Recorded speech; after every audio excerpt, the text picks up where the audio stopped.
അഭിലാഷ് റിജിലെ ഒരു സെക്കൻഡ്, അഭിലാഷ് ഒരു സെക്കൻഡ്, റിജിലെ ഒരു സെക്കൻഡ്. ഞാൻ നേരത്തെ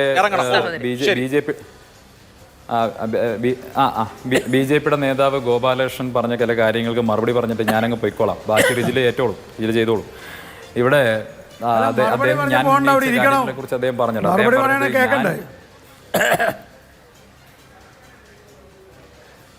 കേട്ടല്ലോ അദ്ദേഹത്തിന്റെ ബിജെപി നേതാക്കന്മാരുടെ മുഖമുദ്ര. സ്നേഹത്തിന്റെ ഭാഷയല്ല പറഞ്ഞ. ഞാൻ 10 മിനിറ്റ് ഇവിടെ കോൺഗ്രസിന്റെ പ്രതിനിധിയുണ്ട്. ഞാൻ സ്നേഹത്തിന്റെ കടലല്ല. ഇല്ലല്ല,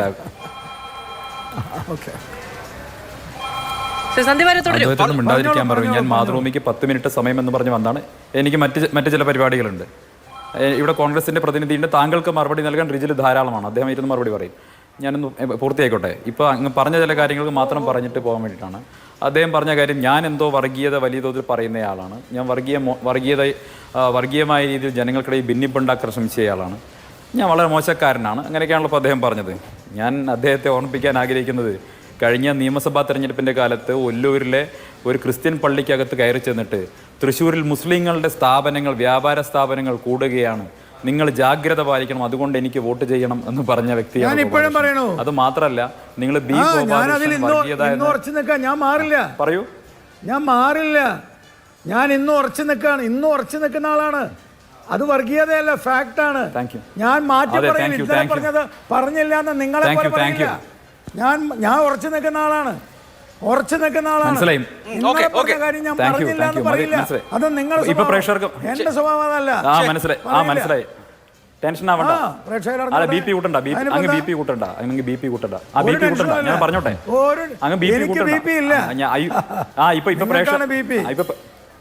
ഇപ്പൊ പ്രേക്ഷകർക്ക് മനസ്സിലായല്ലോ.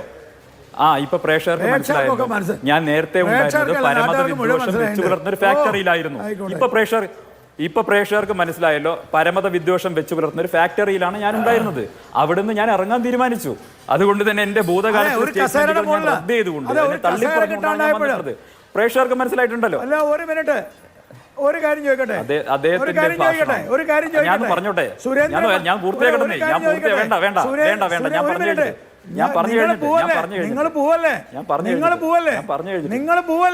പറഞ്ഞു കഴിഞ്ഞിട്ട് സുരേന്ദ്രൻ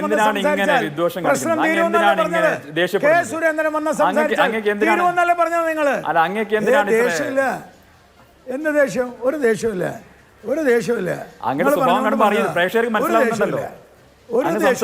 ഇരിക്കടോ അവിടെ പറയുന്ന രീതി കാണുമ്പോൾ ജനങ്ങൾക്ക് മനസ്സിലാവുമല്ലോ. അങ്ങയുടെ ധാർഷ്ട്യം, അങ്ങയുടെ ധിക്കാരം, അങ്ങയുടെ മുഖഭാവം, അങ്ങയുടെ പുച്ഛം, മറ്റുള്ളവരോടുള്ള പുച്ഛം, ഇതൊക്കെ മുഖത്ത് കാണുന്നുണ്ട്. അങ്ങയുടെ മുഖത്ത് കാണുന്നുണ്ട്. അങ്ങക്ക് എല്ലാവരോടും പുച്ഛമുണ്ടല്ലോ. സർവജ്ഞപീഠം കയറിയവന്റെ അഹങ്കാരമുണ്ടല്ലോ. അങ്ങനെ മുഖത്ത് കാണുന്നുണ്ട്. അങ്ങക്ക് ഇപ്പൊ ദേഷ്യം കൂടുന്നുണ്ട്. അങ്ങക്ക് ദേഷ്യം കൂടുന്നുണ്ട്. അങ്ങക്ക് ദേഷ്യം വരുന്നുണ്ട്. എനിക്ക് മനസ്സിലാവുന്നുണ്ട്. നിങ്ങൾക്ക് ദേഷ്യം വരുന്നുണ്ട്. നിങ്ങൾക്ക് ബി പി വരുന്നുണ്ട്. നിങ്ങളുടെ പ്രഷർ കൂടുന്നുണ്ട്. നിങ്ങൾക്ക് ദേഷ്യം വരുന്നുണ്ട്. ഇതാണ് നിങ്ങളുടെ പ്രശ്നം. ഇതാണ് വിദ്വേഷം അമിപ്പിക്കുന്ന പ്രേക്ഷകരെ, ഇതാണ് വിദ്വേഷം അമിപ്പിക്കുന്ന വർഗീയതയുടെ ഫാക്ടറി. ആ ഫാക്ടറിയാണ് ഞാൻ ഇറങ്ങി പോന്നിട്ടുള്ളത്. തൃശ്ശൂർ ടൗണിൽ മുസ്ലിങ്ങളുടെ കട കൂടുന്നത് കൊണ്ട് എനിക്ക് വോട്ട് ചെയ്യണമെന്ന് പറയുന്ന പരമത വിദ്വേഷത്തിന്റെ ഫാക്ടറി ഞാൻ ഇറങ്ങി പോകുന്നത്. ഗോപാലകൃഷ്ണൻ, എനിക്ക് അഭിമാനമേ ഇറങ്ങി പോകുന്നത്. ഒന്ന് ഞാൻ പറഞ്ഞോട്ടെ ഗോപാലകൃഷ്ണ, ഞാൻ പറഞ്ഞോട്ടെ ഗോപാലകൃഷ്ണ, എന്റെ സമയത്ത് നിങ്ങൾക്ക് എന്താ ടെൻഷൻ?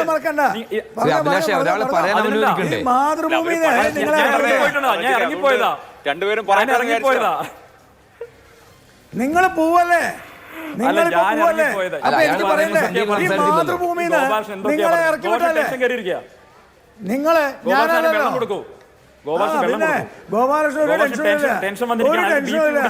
വെള്ളം കൊടുക്കണം.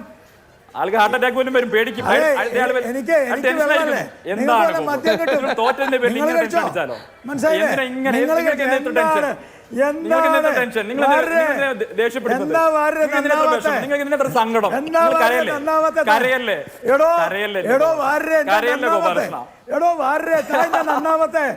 എടോ വാരേ താനെന്താ നന്നാവാത്ത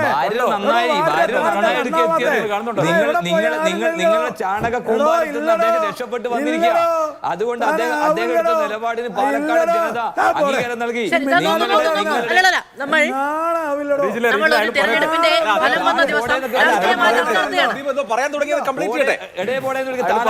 പോലത്തെ ഒട്ടക ഗോപാലകൃഷ്ണനാണോ നമ്മൾ പറയാനുള്ള കാര്യങ്ങളൊക്കെ അങ്ങ് പറഞ്ഞു പോവാ. അദ്ദേഹം പറയാൻ വന്ന കാര്യം പറഞ്ഞു തീർക്കട്ടെ. സന്ദീപിന് പോവാൻ വേണമല്ലോ. വിളിക്കണ്ടേ ഇവനാരാ? അല്ല ഞാൻ മാധുവിനോട് 10 മിനിറ്റ് വന്ന് പറഞ്ഞു വന്നാണ്. ഞാനൊരു കാര്യം പറയാം. അപ്പൊ എന്റെ സമയം നിശ്ചയിക്കണം. ഞങ്ങളുടെ പഴയ ആളോടാ സംസാരിച്ചത്. ഞാൻ പൂർത്തിയായി. അതാ കണ്ടോ, ഇനി അദ്ദേഹം പറയട്ടെ. ശോഭാലകൃഷ്ണൻ അദ്ദേഹം പോയാലും താങ്കൾക്ക് പറയാലോ. അതിന് തിരിച്ചു പറഞ്ഞത്. ശരി, ശ്രീ സന്ദീപ് വാര്യർ പൂർത്തിയാക്കും. പറയാം. അപ്പൊ ഞാൻ ഇത്രേ പറയുന്നുള്ളൂ. അതായത് അദ്ദേഹം ഓൺ സ്ക്രീൻ അഡ്മിറ്റ് ചെയ്തിരിക്കുകയാണ്, തൃശ്ശൂർ ടൗണിൽ ക്രിസ്ത്യാനികളെക്കാൾ കൂടുതൽ മുസ്ലിങ്ങളുടെ കടകൾ വരുന്നു, അതുകൊണ്ട് അത് തടയേണ്ടതാണ്, അതിനെനിക്ക് വോട്ട് ചെയ്യണമെന്ന് അദ്ദേഹം അന്ന് പറഞ്ഞ കാര്യത്തെ അദ്ദേഹം ഓൺ ചെയ്യും. അത് തെരഞ്ഞെടുപ്പിന്റെ ഘട്ടത്തിൽ ഒരു സ്ഥാനാർത്ഥി പറയാൻ പാടില്ലാത്തത്ര വർഗീയതയാണ് അദ്ദേഹം പറഞ്ഞത്.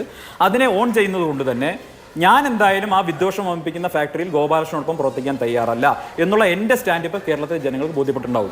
ഞാൻ നേരത്തെ പറഞ്ഞില്ല, എൻ്റെ ഭൂതകാലത്ത് നിങ്ങളുടെ പാർട്ടിയുടെ ഭാഗമായി നിൽക്കുന്ന സമയത്ത് പറഞ്ഞിട്ടുള്ള കാര്യങ്ങളെ പൂർണ്ണമായും തള്ളിക്കളയുകയും ആ പ്രത്യയശാസ്ത്രത്തെ ഉപേക്ഷിക്കുകയും ചെയ്തതിനു ശേഷം ഇന്ന് കോൺഗ്രസ് പാർട്ടിയിലാണുള്ളത്.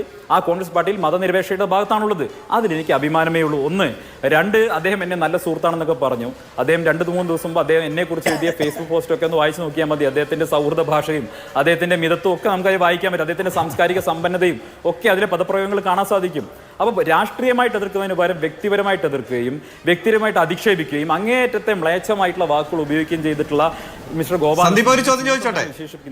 വാസ്തവത്തിൽ ജനങ്ങളെ വിഡ്ഢികളാക്കുന്നതാണ്. 1. ഞാൻ പൂർത്തിയാക്കട്ടെ. ഞാൻ 1 സെക്കൻഡ് ഞാൻ പൂർത്തിയാക്കട്ടെ. ഞാൻ ചില കാര്യങ്ങൾ പറയുന്നുള്ളൂ. അദ്ദേഹം പറഞ്ഞു ഒരു ചോദ്യമില്ല. ഒരു ചോദ്യമില്ല. ഞാൻ പൂർത്തിയാക്കട്ടെ. അദ്ദേഹത്തിന്റെ അച്ഛൻ അദ്ദേഹത്തിന്റെ കൈ പിടിച്ച് എന്തോ പറഞ്ഞു എന്നാണ് പറയുന്നത്. ശരി, കഴിഞ്ഞ ഇത്രയും മോശക്കാരനായ, ഇത്രയും എന്താ പറയുക, ചീത്ത സ്വഭാവങ്ങളുള്ള ഒരാളാണ് ഞാൻ എന്നാണ് അപ്പോൾ അദ്ദേഹം ഫേസ്ബുക്ക് പോസ്റ്റിലൊക്കെ പറയുന്നത്. അയാൾ മോശക്കാരനാണെന്നൊക്കെ അദ്ദേഹം പറയുന്നത്. അപ്പോൾ അങ്ങനെ ഒരാളെയാണോ അദ്ദേഹത്തിൻ്റെ മകളുടെ വിവാഹകാര്യം കഴിഞ്ഞ മാസം അദ്ദേഹം എന്നെ ഏൽപ്പിച്ചത്? അദ്ദേഹത്തിന്റെ മകളുടെ വിവാഹകാര്യം ചർച്ച ചെയ്ത് ആ പയ്യനുമായി നിരന്തരം സംസാരിക്കാനും മകളുമായി സംസാരിക്കാനും ഒക്കെ ഏർപ്പാടാക്കിയത് എന്നെയല്ലേ? ഞാനിത് പറയാൻ വെച്ചതല്ല. പക്ഷെ വ്യക്തിപരമായിട്ട് എന്റെ അച്ഛനെ കോട്ട് ചെയ്തുകൊണ്ട് പറയുകയാണ്, അങ്ങയുടെ മകളുടെ വിവാഹകാര്യം 1 മാസക്കാലം മുമ്പ് ഏൽപ്പിച്ചത് എന്നെയായിരുന്നു സംസാരിക്കാൻ വേണ്ടി. ഒന്നും മറക്കരുത്. ഇല്ലാത്ത സമയം ഉണ്ടാക്കി സംസാരിച്ച ആളാണ് ഞാൻ. അതിലേക്കൊന്നും കടക്കാൻ ഞാൻ ആഗ്രഹിക്കുന്നില്ല. പക്ഷെ ദയവ് ചെയ്ത് ഉച്ചവും പരിഹാസവും അവസാനിപ്പിക്കുക, ധാർഷ്ട്യം അവസാനിപ്പിക്കുക, ധിക്കാരം അവസാനിപ്പിക്കുക. ഗോപാലകൃഷ്ണ, നിങ്ങൾ ധിക്കാരവും ധാർഷ്ട്യം അവസാനിപ്പിക്കുക. നിങ്ങൾക്കാണ് നാണക്കേട് വേണ്ടത്. ഈ ദിവസം നിങ്ങൾക്കാണ് നാണക്കേട് വേണ്ടത്. എനിക്ക് നാണമുണ്ടോ? എത്ര തനിക്ക് പോപ്പുലർ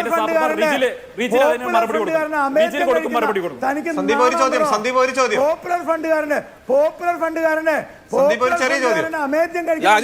കടുത്ത അത്തരം നമ്മളൊരു ചർച്ചയിലാണ് ശ്രീ ഗോപാലകൃഷ്ണൻ, നമ്മളൊരു ചർച്ചയിലാണ്. അങ്ങ് മറന്നു പോരുത്. ഇതൊരു ചർച്ചയാണ്. നമ്മൾ ചർച്ചയിൽ ഉപയോഗിക്കേണ്ടത് ശരിയായ പദപ്രയോഗങ്ങളാണ്. ഒരിക്കലും മോശം പദപ്രയോഗങ്ങൾ നടത്താൻ പാടില്ല. ചർച്ചയുടെ ഡെക്കോറം കീപ്പ് ചെയ്യണം. രാഷ്ട്രീയ സംവാദമാണ്.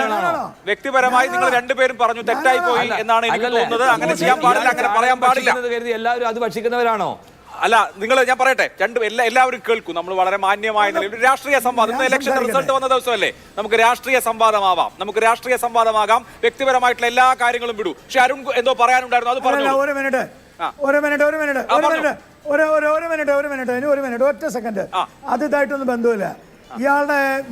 ഇയാളുടെ അതായത് സന്ദീപ് വാര്യരുടെ നാട്ടിൽ നിന്ന് എൻ്റെ മകൾക്ക് ഒരു കല്യാണാലോചന വന്നു. അപ്പോൾ ഞാൻ അദ്ദേഹത്തോട് പറഞ്ഞു, ആ പയ്യൻ അവനെ അറിയോ എന്ന് അന്വേഷിക്കാൻ പറഞ്ഞു. അതിനാണിപ്പോൾ ഈ സംസാരിച്ചത്. ഇതൊരു ചർച്ചയല്ലേ? സ്വന്തം മകളുടെ ഒരു വിവാഹ കാര്യം സ്വാഭാവികമായിട്ടും ഇപ്പോൾ അഭിലാഷാണെങ്കിൽ നമ്മൾ ചോദിക്കില്ല, അഭിലാഷ് ആ പയ്യൻ, അതൊരു ചർച്ചയിൽ പറയുന്ന 3ാം കട പരിപാടിയല്ലേ അയാൾ ചെയ്തത്? അതൊരു മര്യാദയാണ്. എൻ്റെ കൂടെ മറുപടി പറയാൻ ചർച്ചയിൽ തുടരുന്നില്ലല്ലോ. അതുകൊണ്ട് നമുക്ക് പരിചയമുള്ള ആളുകളോട് ചോദിക്കുന്നത് സാധാരണ കാര്യമാണ്. അതിൽ യാതൊരു അസ്വാഭാവികതയില്ല. ശരി.